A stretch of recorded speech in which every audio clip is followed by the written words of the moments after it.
ఆర్టీఓని ఎక్కడ కూర్చోబెడతారు. ప్రతి వెహికల్ కి ఫైన్ పడుతుంది. దానికి ఇష్టమని చెప్పండి. మేము రోడ్డు వేస్తాం అంతే కదా. వాళ్ళు అంత ఓవర్టర్న్ చేశారు కాబట్టి ఈ సమస్య వచ్చింది.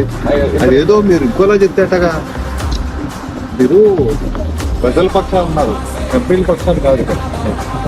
మీరు గవర్నమెంట్ ఎంప్లాయీస్, అది మర్చిపోకండి.